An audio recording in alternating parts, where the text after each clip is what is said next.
We have a special guest with us here in Mission Control today, visiting in association with AMSAT and the ARIS experiment, the amateur radio experiment aboard the International Space Station. We have Frank Bauer, who is the Vice President for Spaceflight Programs at AMSAT with us. Welcome, Frank. Thank you.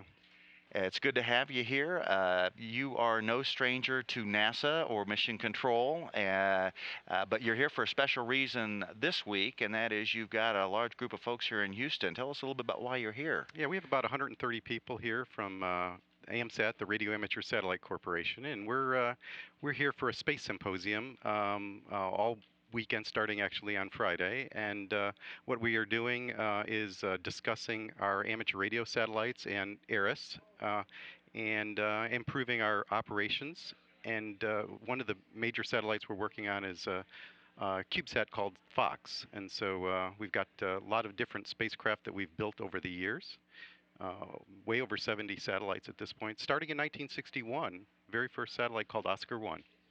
Oscar 1, and then you, as we mentioned, you're no stranger to NASA. You worked at Goddard Space Flight Center and elsewhere. Tell us a little bit about your history with the agency. Yeah, I started in the mid 70s working for NASA at Goddard, and actually my career was down here for a couple of years on Constellation, and then ultimately NASA headquarters folks asked me to come up and be the chief engineer for exploration. So I was doing that for 4 years and retired about 2 years ago.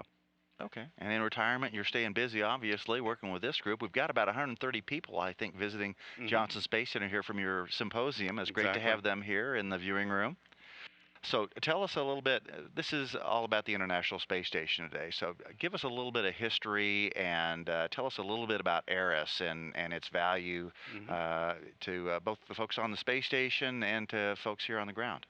And one of the things we were celebrating this weekend is that this is the 30th anniversary of amateur radio on human spaceflight vehicles. And so we had a panel session with Owen Garriott and Bill MacArthur and others to talk about that. Owen being on STS-9, being the very first amateur radio operator to actually talk to anyone on the ground, ham radio operators, and then ultimately in 1996 we started the ARIS program, Amateur Radio on the International Space Station, and that program's been going very well on Space Station. We turned on the radio system 2 weeks after Bill MacArthur and Sergei Krikalev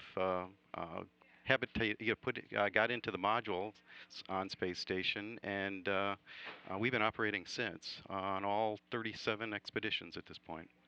And about how many contacts do you have in any given period with the Space Station amateur radio? Well, we're doing about 100 a year, about 2 a week. Actually, we had 2 today that were very successful.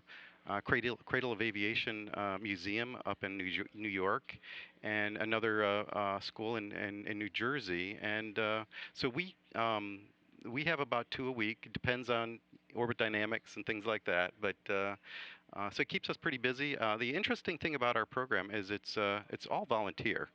So we're touching about 15,000 students directly a year in the program, and then also millions see the contact between the space shuttle astronauts and the students. We give them about orbit dynamics mean that we can give them about a 10-minute opportunity to Q&A the astronauts on all kinds of different questions, and it works out really well, and it's inspiring. It's a once in a lifetime opportunity for the students, for the families, for the whole community. The whole community gets behind this thing, and millions, like I said, millions experience it a year as part of that activity.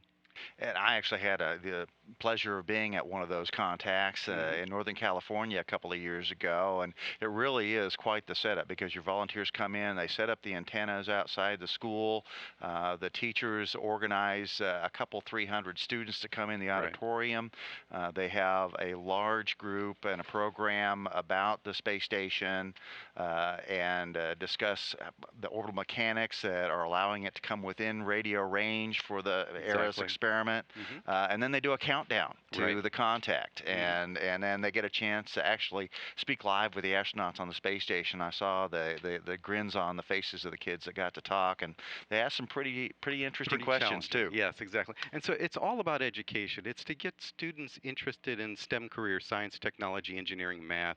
And we go beyond just inspire, into engaging the students and educating the students. Ultimately, that's our goals and objectives of the program. And it's of course, from our perspective, there's three main organizations in the United States involved. NASA, of course, very intimately involved, the AMSAT folks, and the American Radio Relay League.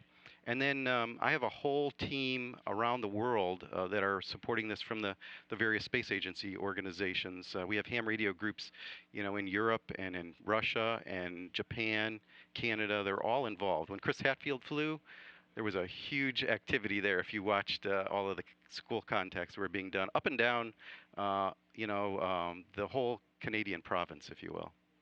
All right. Well, so truly a global initiative and a great inspirational opportunity for students on the ground. And I know the astronauts enjoy participating and talking with them. It gives them a little relief from their day-to-day activities as well. So, exactly. Frank Bauer, thank you very much for coming in and talking to us about amateur radio on the space station and other vehicles. And we wish you and all your guests here a great day today. Okay. Thank you very much, Kelly. All right. Thanks, Frank. Bye-bye.